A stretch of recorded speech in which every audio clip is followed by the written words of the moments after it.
Well, ladies and gentlemen, beautiful people, what is going on? Welcome back to my channel, where today I am going to feature a vehicle which I think has not been on my channel for many long years. I think I made the first episode about this when it came out, but I do not remember making any after that. Maybe I have made, but many years ago, as I said before. But before we get into the vehicle, of course, guys, I can already hear you typing on your keyboard asking, where can I get his eye candy of a style, this absolute piece of art of a style, which I have on AMX CDA 105. But long story short, sadly guys, it is not for sale. You know, there is a saying, everything has a price, but this time except his style.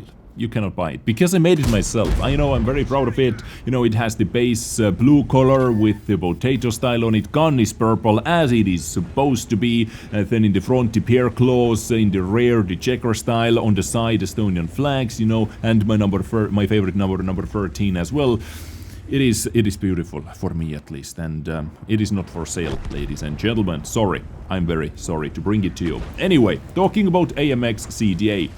I am going to show you two very beautiful battles, and why this vehicle is over here is for a couple of reasons. Number one, this is my latest third mark, which happened yesterday. Yes, actually yesterday. While I'm recording it today on 12th, it happened on 11th. And also on the top of that, I have received many questions about what you think about AMX CDA 105, because now it is part of the 11th anniversary EU celebration special event as well. It is part of the Team Cavalier, or you know, the British medium tank team, which gets you more points as well. And by the way, this Löwe who is shooting the ground, who is shooting me, is kind of a special player. You're going to see this guy doing some weird, very weird things later in the battle, until gets destroyed by the game, because I guess this guy simply left the battle. Plus, being a +2 tier heavy tank in a tier 6 game, you know, this is definitely something special going on over here. But I would say the AMX CDA is actually a super underrated vehicle. You very rarely see those tanks on the battlefield. Yes, and it has been going on under the radar, but this vehicle is actually I would say in my top 5 maybe premium tanks, because of the gun. This gun is absolutely fantastic.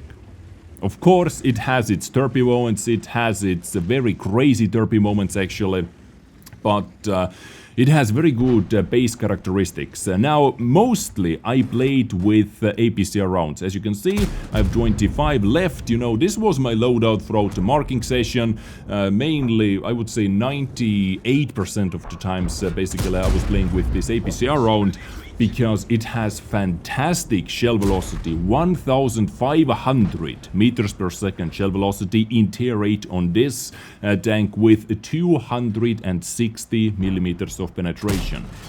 And by the way, can you see that Löwe? +2 match. +2 matchmaking, playing with Löwe, spent money to get this vehicle, and now is simply trolling around. While we are trying to deal some damage. Like, I don't know, maybe this guy is playing with me, V key activated, TV mode activated. You know, this means you do not see enemies, you do not see allies, you don't know which vehicle is which. Maybe this guy is trying to destroy me actually in a legit way, you know. Nobody knows, right? But in the meantime, we're dealing some damage. Now, his bounce, what just happened right over there, that bounce, guys, keep that bounce in mind at the end of the battle. For one very special reason.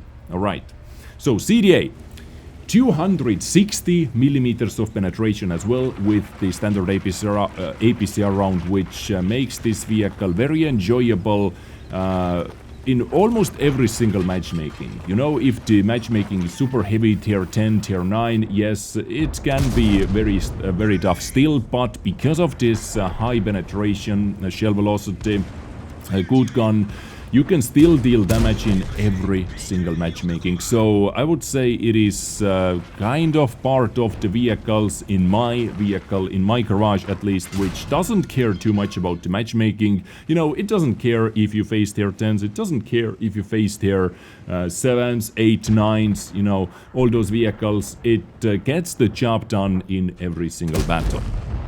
And right over here, this was the battle where the gun was just showing its brightest colors, basically. Just hitting, slapping left and right. I would say I spent more time reloading than waiting for my next shots, basically. At least in the first part of the battle. And by the way, if you pay attention where that Löwe is, well, yes, Löwe is still up on the hill. And by now, I believe that guy actually went back to the garage. Because this guy is not going to move until the game destroys it, actually. Anyway, back to the game, back to the CDA. So my equipment units which I am using, my equipment setup loadout is rammer, then the Bond improved aiming and ventilation as well, plus food. Brothers in arms in the crew, of course, because it is a premium tank. I can use my Foch Bs or Foch 155's crew members over here. And I was able to get my gun handling pretty nuts, actually. 1.65 second aiming time, you know, quite a nice base aiming time, 0.25 dispersion at 100 meters, 2673 DPM, you know, which is not the highest for a tank destroyer, but it is still very freaking good. On the top of that, the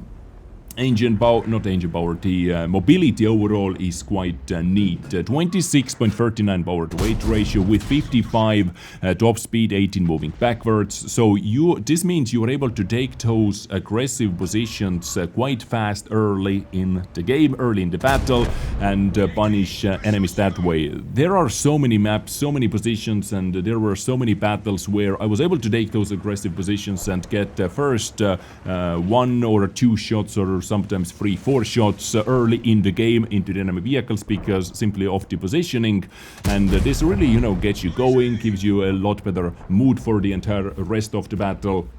And you can get going that way. Camo is quite nice, you know, 31% while stationary, 26 while moving, and I do not even have camo maxed out on 2 crew members. 2 crew members have 100% camo skill, and 2 of them have roughly 28%, so the camo can be even better.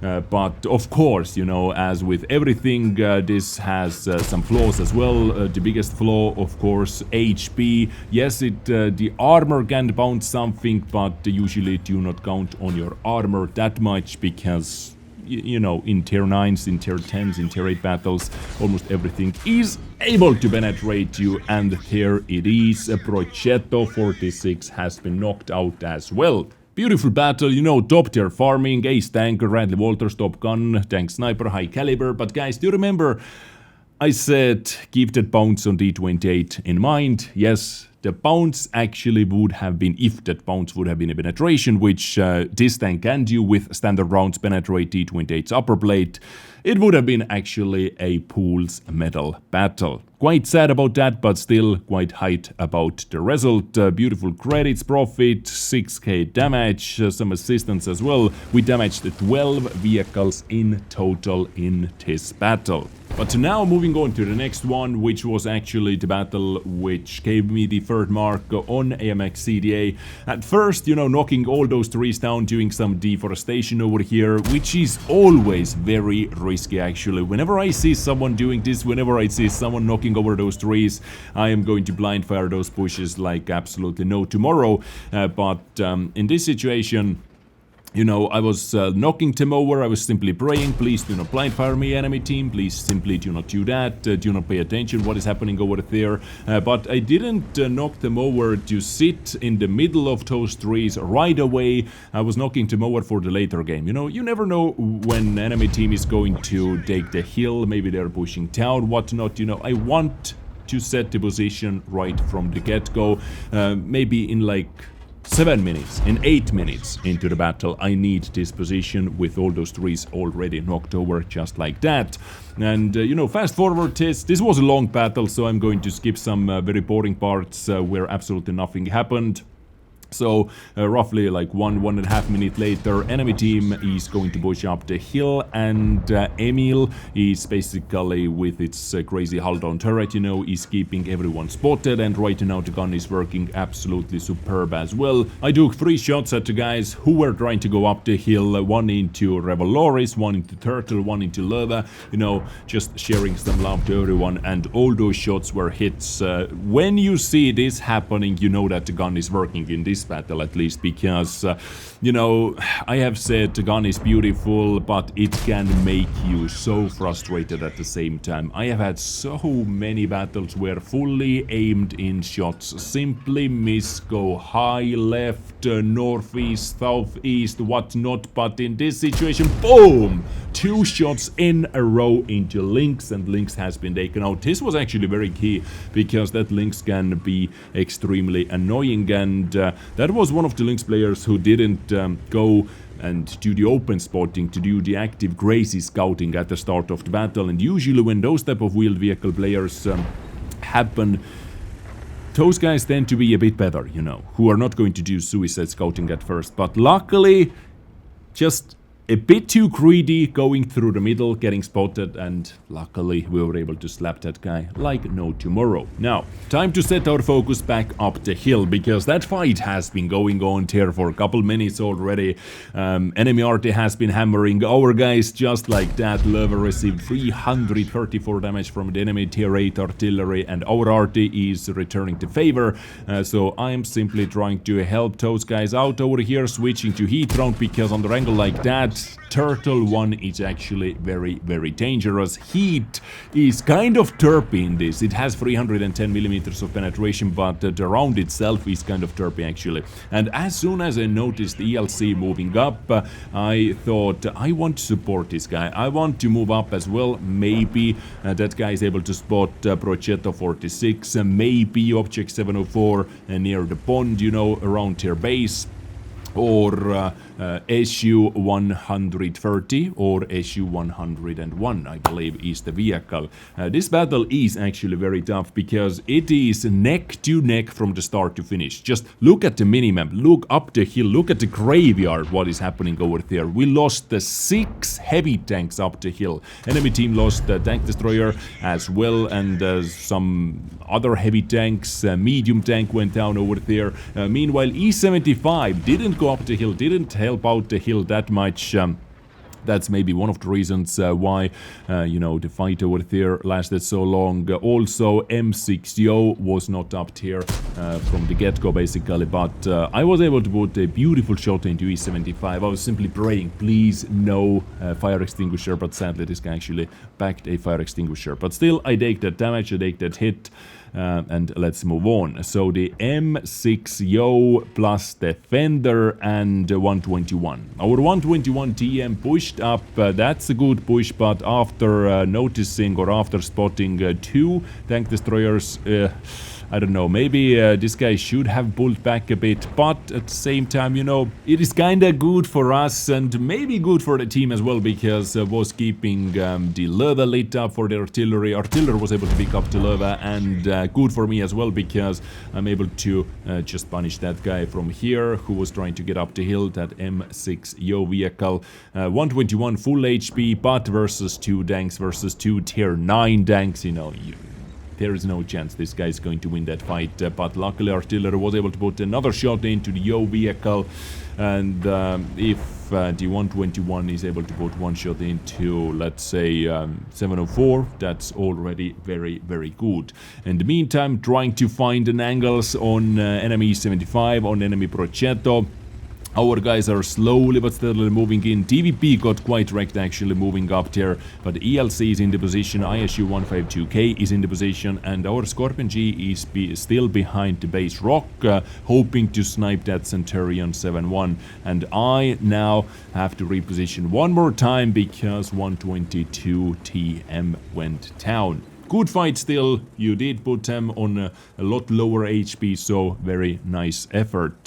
Over here I should be able to spot anything what is coming down the hill. Also ELC, pays attention what is happening. ELC didn't push forward. Very beautiful. That ELC is also extreme key, and I would say most important guy in this team who kind of carried this game, because that ELC didn't take unnecessary risks, and here is M60 tank, didn't take unnecessary risks, and if you pay attention, this guy was coming back from pushing forward to the enemy line, trying to spot the enemy campers over there, but after he notices, you know, we lost the hill, has to reposition, because we do not have anything to do over there. I repositioned away that ELC. Even if he spots anything, he doesn't have any snipers who are going to shoot at all the spots. And if you are a light tank player, this is one of the key things you have to think about all the time as well, actually. If you spot something, look at the minimap. Do you even have a vehicles who are able to shoot at your spots? If no, why would you do that? Yes, for information, but at the same time, you are kind of scaring the enemy tanks away into new positions, right? Anyway, SU is under pressure. We got rid of that Centurion. Our guys, Scorpion G's CS-59 got rid of that Centurion and now pushing forward. And SU pulled back, and I was just fast enough to put one shot into the guy. But now, after roughly 2 minutes of sitting in that bush, we decided to push forward. Both ELC and I decided to push forward. We were simply waiting if the 704 is coming down the hill as well, the same way the M6 Yo tank did. But after I think like a minute and a half, we didn't see that 704 anymore. We knew this guy is not coming down, and we both moved forward. And the ELC is trying to do some more aggressive scouting work because only 3 minutes and 30 seconds left in the battle. Scorpion G is also moving up. That's very risky. ELC moved up. He's not spotting anything, so we know, oh, this is going to be one of those battles. You know, one of those battles, if you push, you basically lose. We have to be very patient over here, very careful over here, because just like that, SU 130 PM knocked out our Scorpion G without even getting spotted, sadly. But artillery, just like that, returns the favor into SU 101. But you know, Malinovka is one of those battles on both sides. If the score is very equal, and this is one of those unique battles which is very equal from the start to finish, whoever pushes first, whoever shows any aggression first, is going to push into the defenders, usually loses, because people are able to deal first damage, and many times that first damage comes from the shadows without even getting spotted. But our ELC, once again, an absolute legend, spotted SU, spotted 704 together with CS-59, and the 704 is under heavy fire. We have to push forward now as well. E75 spotted, but Prochetto was sadly able to snipe our ELC even 90. Prochetto, who is actually behind this rock. So this was very lucky shot. I'm very sad. I was very sad to see that ELC going down because how much work that guy actually did and how big of an impact this guy had in this battle. But Prochetto, and boom, that was my third mark shot as well. I think before this encounter over here, I was at 94.96%, so I actually needed only one more shot for the third mark. Prochetto goes down, and now 2 vehicles left, 1 minute left in the battle. Just classic Malinovka, equal Malinovka battle ending, I would say. So the final minute rushing, putting one into the lower plate. That was a low roll, should have been actually a single killing blow. And final tank artillery, 40 seconds left. We know where RT is. The circle is quite small for the artillery. He can't be anywhere else. I stopped artillery, actually pre-aimed and missed, and boom, crossed 5,000 damage. And the beautiful third mark as well. Damage and the amount of destroyed vehicles definitely was not as crazy as in the first one, in the, you know, top tier farming, but this was way more intense, and I was so freaking happy to see it happening in this battle as well, actually. 5,134 damage, some, you know, tiny bit of assistance. Ace tanker, again, 5 kills, 1 kill short from the drop gun, the artillery kill. You know, I had a chance if I high rolled into the artillery, that would have been the top gun as well, but in a tier 9 battle, quite a tough rollout of actions, or, you know, how the action evolved, how the battle evolved, right? It was quite a tough one. 79, close to 80,000 credits profit without any boosters, only premium tank and premium count. Ladies and gentlemen, AMX CDA. Honestly, kinda underrated. I enjoyed. It wasn't very hard, third mark, actually. It wasn't very hard. The requirements are not crazy. But at the same time, it was enjoyable. There are so many marks which, you know, are very unenjoyable. The gun doesn't behave, but I would say most of the times, this gun actually did behave. What do you think about this vehicle? let me know in the comment section down below. Ladies and gentlemen, I hope you enjoyed today's video featuring this vehicle. And yeah, I get you next time with something else. Stay awesome, stay beautiful, stay sexy, stay safe, take care, and bye.